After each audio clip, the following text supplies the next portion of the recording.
Hello everyone, welcome to my channel चार time. तो आप सब लोग कैसे हैं? उम्मीद करती हूँ आप बहुत अच्छे होंगे। तो आज हम अपने चैनल पे एक बहुत ही इम्पॉर्टेंट टॉपिक डिस्कस करने वाले हैं। तो जैसा कि आप सब लोग जानते हैं कि मैं कनाडा ओंटारियो में रहती हूँ और कनाडा में हर साल कम से कम 6 लाख स्टूडेंट आते हैं स्टडी वीज़ा पे। तो आप कनाडा आना चाहते हैं तो उसके 4 कैटेगरीज हैं, लाइक स्टूडेंट वीज़ा और वर्क परमिट, पीआर लेके आ सकते हैं और सेल्फ एम्प्लॉयमेंट। बट सबसे इम्पॉर्टेंटली हम आज डिस्कस करेंगे स्टडी वीज़ा पे, स्टूडेंट वीज़ा पे आप कैसे कनाडा में आ सकते हो। तो आज मेरे साथ मेरी फ्रेंड हैं, तो वो अभी स्टूडेंट वीज़ा पे ही आई हैं, तो वो आपको एक्सप्लेन करेंगी। तो आई होप कि ये इन्फॉर्मेशन जो भी हम आपको देंगे वो आपके लिए हेल्पफुल होगी और आपको गाइड करेगी आप स्टूडेंट वीज़ा पे कैसे आ सकते हैं स्टेप बाय स्टेप और क्या क्या आपको रिक्वायरमेंट है उसकी। तो चलिए आज वही डिस्कस करते हैं हम। चलिए आपको मिलवाती हूँ अपनी फ्रेंड से, ठीक है? Let's go. ओके, तो मैं आपको बता रही थी हम स्टडी वीज़ा की बात कर रहे थे। तो मेरी फ्रेंड है ये पूजा। हाय पूजा। हेलो। तो ये आए हैं अभी कनाडा स्टडी वीज़ा पे ही आए हैं, तो ये हमें थोड़ा सा गाइड कर सकते हैं आपको कि कैसे आपको स्टडी वीज़ा पे आना है कनाडा में और उसके लिए क्या क्या स्टेप्स आपने लेने हैं और कितना टाइम लगता है और क्या प्रोसीजर है। तो ये आपको स्टेप बाय स्टेप गाइड कर सकते हैं। ओके पूजा, तो प्लीज़ हमारे व्यूअर्स को बताइए, आप स्टडी वीज़ा पे आए हैं तो क्या क्या आपको प्रॉब्लम्स फेस करी आपने और कितना टाइम लगा आपको, और सब प्लीज़ बताइए कितना खर्चा आपने किया आने का। तो ये पूरी तैयारी में कोई ऑलमोस्ट मोर देन ईयर लग गया था मुझे। लास्ट ईयर सितंबर से मैंने स्टार्ट किया था, सितंबर 2021 से मैंने सब तैयारी स्टार्ट करी थी। वेबिनार्स देखने स्टार्ट किए, यूट्यूब वीडियोस देखने स्टार्ट किए। फिर मैंने यूनिवर्सिटीज़ जो है उसका ढूंढा कि कौन कौन सी यूनिवर्सिटीज़ हैं, कैसे कोर्सेज हैं जो मैं कर सकती हूँ, जो कि ना सिर्फ मेरी क्वालिफिकेशन बट मेरी एक्सपीरियंस के साथ भी मैच करते हैं। अगर आप बिल्कुल अलग कोर्स कर लेंगे तो आपको या तो वीज़ा मिलने में प्रॉब्लम हो सकती है या आपकी यूनिवर्सिटी जो है वो कोर्स में एडमिशन नहीं देगी। तो आपका जो कोर्स है वो आपके एक्सपीरियंस और पढ़ाई के साथ, एजुकेशन के साथ मिलता हुआ होना चाहिए। तो इसका मतलब कि जब आप स्टडी वीज़ा पे आते हैं तो कोर्स आपका आपकी स्टडी से रिलेटेड ही होना चाहिए, वो मोस्ट इम्पॉर्टेंट है। अदरवाइज आपका वीज़ा रिजेक्ट भी हो सकता है। इवन दो आप अप्लाई कर दीजिए किसी भी यूनिवर्सिटी, मान लो आपको यूनिवर्सिटी ने एक्सेप्टेंस दे दी, बट अगर आपका कोर्स रिलेटेड नहीं है आपकी स्टडी जो आप ऑलरेडी कर रहे हैं इंडिया में या कहीं, तो आपको उसमें प्रॉब्लम आ सकती है वीज़ा में, आपका वीज़ा रिजेक्ट भी हो सकता है। फॉर एग्जांपल आप अकाउंटिंग में है राइट, और आप कर रहे हैं हेल्थ में अप्लाई, तो आपको यूनिवर्सिटी दे देगी एडमिशन, होपफुली दे देगी, बट वीज़ा रिजेक्ट होने के चांसेस ज़्यादा हैं उसमें। तो ये बहुत इंपॉर्टेंट है कि सबसे पहले आप अपना स्टडी से रिलेटेड ही कोर्स चूज़ कीजिए। Okay, so what is the next step? दूसरा, आपको ये भी सोचना बहुत ज़रूरी है कि आप किस जगह पर रहना चाहते हैं। लाइक टोरंटो में, ओंटारियो, वैंकूवर, एल्बर्टा, किस जगह पे आप रहना चाहते हैं। जैसे मेरे साथ मेरी डॉटर भी आई है जो कि 11 इयर्स की है और वो भी स्टडी वीज़ा पे ही आई है। तो इसलिए मुझे ऐसी जगह चाहिए थी जहाँ पर बच्चों के लिए रहने के लिए अच्छी जगह हो। तो इसलिए मैंने टोरंटो चुना और मेरे बहुत सारे यहाँ फ्रेंड्स भी रहते हैं क्योंकि मुझे सपोर्ट की ज़रूरत भी थी, तो इसलिए वो मेरे को सपोर्ट कर सकते हैं। तो ये आपका बहुत इंपॉर्टेंट है ये जानना कि आप किस जगह पर रहना चाहते हैं। अकॉर्डिंगली आप यूनिवर्सिटीज़ और कोर्स सेलेक्ट कर सकते हैं। सो कहाँ पे है लोकेशन, जो is a very important factor. या लोकेशन भी बहुत इंपॉर्टेंट है कि आप कहाँ पे कंफर्टेबल हो। सबसे पहले ही आपको कोई जानता है नहीं जानता, अगर आपको नहीं भी जानता तो कौन सी जगह रहने के लिए ज़्यादा एक्सपेंसिव है और कौन सी कम, ये भी मैटर करती हैं चीज़ें ये सब। तो वो भी चीज़ें आप अपने माइंड में रख के उसी जगह अप्लाई करिए। Okay, so what is the next one? तो कितना टाइम लगा आपको, आपने कैसे एप्लीकेशन प्रोसेस वगैरह किया? तो मैंने यूनिवर्सिटीज़ के मेरे पास कोई एजेंट नहीं था। यूजुअली इंडिया के अंदर 2-3 बड़े एजेंट्स हैं, जैसे कि IDP है और TC ग्लोबल है, और मैंने उनके पास भी मैं गई थी रिक्वेस्ट लेकर अपनी प्रेजेंस के लिए, एप्लीकेशन के लिए। पर बिकॉज ऑफ माई एज उन्होंने मुझे मना कर दिया था, बिकॉज मेरी एज के अंदर स्टडी वीज़ा मिलना ऑलमोस्ट क्लोज टू इम्पॉसिबल है और बहुत ही कम ऐसे चांसेस होते हैं। तो इसलिए उन्होंने मुझे मना कर दिया था कि वो मेरा केस नहीं लेंगे। इसलिए मैंने सारे की सारी तैयारी खुद ही करी, यूट्यूब वीडियोस देखे, वेबसाइट्स देखी, और कनाडा की जो अपनी वेबसाइट है IRCC की वेबसाइट, वो बहुत अच्छी है। तो मैं आपको स्ट्रांगली रिकमेंड करूँगी कि आप कनाडा की जो गवर्नमेंट वेबसाइट है, वीज़ा की वेबसाइट, उस पर देखिए, उस पर सब कुछ अवेलेबल है, सारे पॉइंट्स अवेलेबल है। तो वहाँ से जाकर आप खुद करिए, टाइम कंज्यूमिंग ज़रूर है लेकिन मुश्किल नहीं, आप आराम से कर सकते हैं, अपना खुद का सारा एप्लीकेशन आप खुद ही डाल सकते हैं।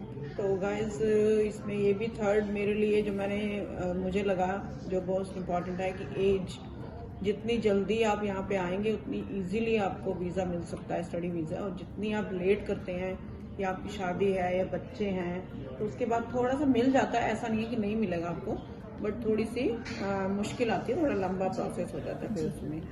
तो उसमें चांसेस ज़्यादा होते हैं जब आप थोड़ी सी जल्दी अर्ली एज में अप्लाई करते हैं। Early as means like 30s में या फिर 25 में, या तो 40 के बाद थोड़ा सा मतलब इट्स नॉट गारंटेड कि नहीं मिलेगा, मिल भी जाता है लेकिन थोड़े से मुश्किल, थोड़े से हाँ इनको जैसे थोड़ी सी कंप्लीटली एग्री। तो मुझे सब लोगों ने यही बताया कि काफ़ी मुश्किल रहेगा, पर लेकिन मैंने अपना जो SOP था, स्टेटमेंट ऑफ पर्पस, उसमें प्रॉपर एक्सप्लेनेशन दिया कि मैं क्यों जाना चाहती हूँ टोरंटो। तो अगर आपके पास प्रॉपर एक्सप्लेनेशन है, आप जो कोर्स जो आपने सिलेक्ट किया है वो करेक्ट है, तो हाई चांसेस हो जाते हैं, और आपकी डॉक्यूमेंटेशन सारी इन प्लेस है तो आपके चांसेस बहुत हाई हो जाते हैं वीज़ा मिलने के। तो आपका मतलब फिर आपने एप्लीकेशन सारी फिल आउट करी? जी, एप्लीकेशन 2 तरीके से होती है, 2 टर्म्स होती है, SDS और non SDS। SDS is student direct scheme, जिसमें कि आपकी बहुत जल्दी एप्लीकेशन होती है, और नॉन SDS में टाइम लगता है। SDS के अंदर ये कंपलसरी होता है कि फर्स्ट पूरे साल की फीस आपको पे करनी होती है एडवांस में, और आपको यहाँ पर एक इन्वेस्टमेंट करनी पड़ती है। तो GIC करके इन्वेस्टमेंट करनी पड़ती है आपको। यहाँ पर कुछ बैंक है जैसे स्कॉशिया बैंक, CIBC, जो GIC की इन्वेस्टमेंट है। थोड़ा अपना आपको बैंक बैलेंस दिखाना है। यहाँ पे जो बैंक है उसमें डिपॉजिट डालना है, तो मिनिमम डिपॉजिट कितना होना चाहिए? और $10,000। $10,000 मिनिमम डिपॉजिट है। मैक्सिमम भी कर सकते हो, थोड़ा सा और भी बढ़ा सकते हो, पर 10,000 इज मिनिमम डिपॉजिट आप डालोगे बैंक अकाउंट में, कैनेडियन में। क्योंकि ये प्रूफ और आपकी यूनिवर्सिटी की जो फर्स्ट ईयर की आपने फीस पे करी है, एज अ प्रूफ आपकी एप्लीकेशन के साथ लगता है, तो तब आप SDS में कर सकते हो। और SDS काफ़ी फास्ट होता है, 2 से 2.5 महीने के बीच में आपका वीज़ा लगने के पूरे हाई चांसेस होते हैं। 2 से 2.5 महीने 2 से 2.5 महीने के अंदर आ जाते हैं। हमारे टाइम पे कोविड का भी खत्म ही हुआ था, थोड़ा टाइम ज़्यादा लग गया, बट यूजुअली 2 से 2.5 महीने के बीच में। That's pretty fast. जी।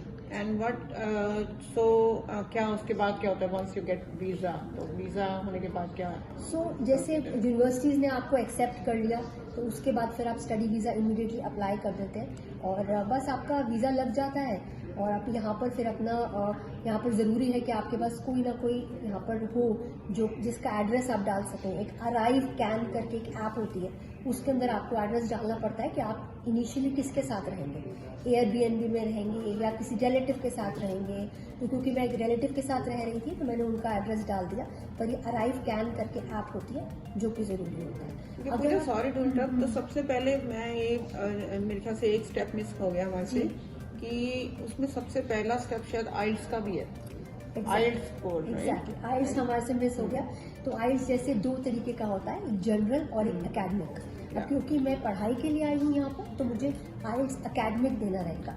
अगर आप PR के लिए या वर्क परमिट के लिए आते हैं तो आइल्स जनरल देना पड़ेगा। नाउ आइल्स के अंदर आपका स्कोर जो है, मैं सजेस्ट करूँगी 7.5 या 8 से ऊपर ही होना चाहिए। उससे कम आपको यूनिवर्सिटीज़ भी नहीं लेती हैं, और वीज़ा ऑफिसर भी आपका वीज़ा रिजेक्ट करते हैं अगर वो आइल्स आपका बहुत कम है। अच्छा, तो वो रीडिंग, राइटिंग, स्पीकिंग, लिसनिंग के जो तो सभी चारों बैंड में आपके 8 पॉइंट्स होने चाहिए? जी, तो मेरे जैसे 8 पॉइंट से ऊपर थे चारों में मिलाकर। और लेकिन मैं सजेस्ट करूंगी अगर आप वीज़ा इन टोटल चाहिए आपको या सेपरेट पॉइंट्स?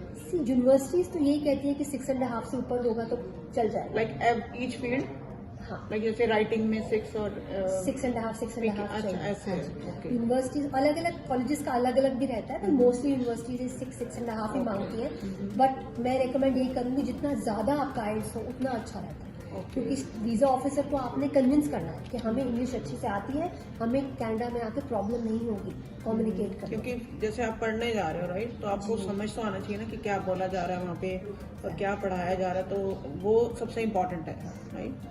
सबसे पहला स्टेप यही है। अगर आपका आइल्स में अच्छे मार्क्स नहीं है तो प्रोफेसर जो बोल रहा है वो आपको समझ में नहीं आएगा। तो इसीलिए आइल्स के मार्क्स अच्छे होने से। तो मैं थोड़ा और ऐड करूँगी, जैसे इसमें अगर आपकी इंग्लिश थोड़ी सी वीक है तो आइल्स की क्लासेस भी होती हैं इंडिया में, तो आप वहाँ पे जाके क्लासेस भी ले सकते हो। Yes, yes, definitely. क्लासेस भी ले सकते हो उससे अपनी इम्प्रूवमेंट के लिए।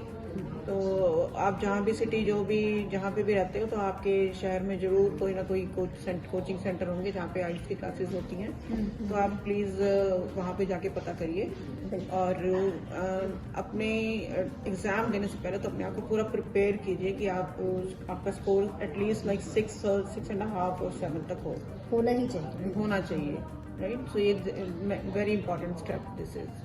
सो वंस यू गेट वीज़ा, सारी एप्लीकेशन प्रोसेस होने के बाद सब कुछ, तो जब आपको वीज़ा मिलता है उसके बाद क्या है? सो वीज़ा के केस में अब क्योंकि मैंने सारी एप्लीकेशन खुद करी थी तो मेरा कोई भी एक्सपेंस नहीं आया। जो सिर्फ जो वीज़ा मुझे IRCC जो कनाडा गवर्नमेंट को देना पड़ता है, कनाडा हाई कमीशन को, सिर्फ वो ही मेरे 12-15 हज़ार का एक्सपेंस आया। उसके अलावा कोई भी एक्सपेंस नहीं था मेरा। पर हाँ, ऑब्वियसली अगर आप किसी काउंसलर के थ्रू करते हैं या किसी एजेंट के थ्रू करते हैं तो उस केस में आपका कुछ लाख, 2 लाख, 5 लाख का खर्चा आ जाता है। तो आप बचा सकते हो अपने आप एप्लीकेशन करके। तो घर में आप किसी की हेल्प ले सकते हो या कोई भी आपके रिलेटिव्स हैं या फ्रेंड्स हैं वो आपकी हेल्प कर दें। अगर उसमें आई थिंक यूनिवर्सिटीज को भी कॉल करें तो वो भी हेल्प कर देते हैं। बिल्कुल, यूनिवर्सिटीज में यूजुअली एक इमिग्रेशन का ऑफिसर रहता है जो आपकी हेल्प करता है। और उसके अलावा आप यूट्यूब वीडियोस पे बहुत इंफॉर्मेशन अवेलेबल है।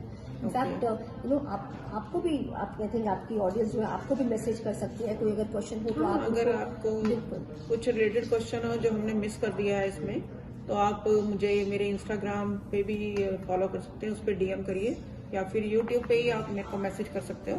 ठीक है, तो हम आपको अगर कुछ रह गया है, कुछ आपको इन्फॉर्मेशन चाहिए तो आपको प्रोवाइड कर देंगे हम।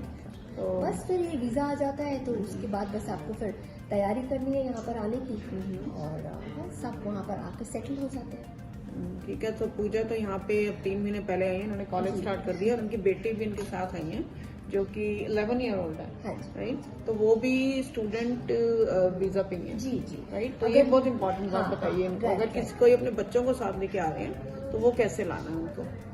तो अगर बच्चे भी आपके साथ में आते हैं तो उनका भी आपको सेम एप्लीकेशन में स्टूडेंट वीजा फाइल करना है। अच्छा। और अगर आपके स्पाउस भी आपके साथ आते हैं, अगर आप स्टडी परमिट पे हैं तो आपके स्पाउस जो है वो ओपन वर्क परमिट पे आ सकते हैं। तो आप सेम एप्लीकेशन में अपना स्टडी वीजा, अपने स्पाउस का वर्क परमिट और बच्चों का स्टडी वीजा लगा सकते हैं एक ही एप्लीकेशन। तो बच्चे मतलब कि माइनर हो तभी आप ला सकते हैं, मेजर उनको भी ला सकते 21 ईयर्स तक अगर आपके ऊपर डिपेंडेंट है तो आपकी एप्लीकेशन के अंदर वो आ सकते हैं। अच्छा, ठीक है। चलो ठीक है। तो बहुत अच्छी इन्फॉर्मेशन दी आपने हमें। और अगर कुछ इसमें मिस हो गया हो तो आप क्वेश्चन पूछ सकते हो। तो आई थिंक ये वीडियो आपके लिए बहुत हेल्पफुल रही होगी। राइट।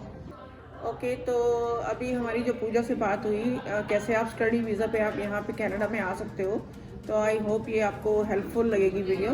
तो अगर आपको कुछ भी क्वेश्चन हो या इंक्वायरी कुछ भी हो रिलेटेड क्वेश्चन, तो आप मुझे इंस्टाग्राम पे DM कर सकते हो या फिर यूट्यूब पे भी आप मुझे मैसेज कर सकते हो।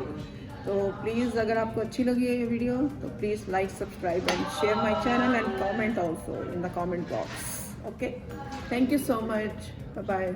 ये है अमायरा और ये हूँ मैं और हम इंजॉय कर रहे हैं कनाडा का वेदर 32nd फ्लोर से। ओह माय गॉड, मेरे को सिर्फ एक डर लग रहा है कि मेरा फ़ोन ना गिर जाए दोस्तों लेकिन गिरेगा नहीं, हमने इसको अच्छे से पकड़ रखा है। और मैं तो जैकेट में हूँ, अमायरा जैकेट में नहीं है, तो उसको ठंड ना लग जाए। हम यहाँ अंदर चलते हैं और आपसे फिर से मिलते हैं। बने रहिए हमारे चैनल चार टाइम में। Okay Amayra, tell them like and subscribe. Okay, thank you. See you.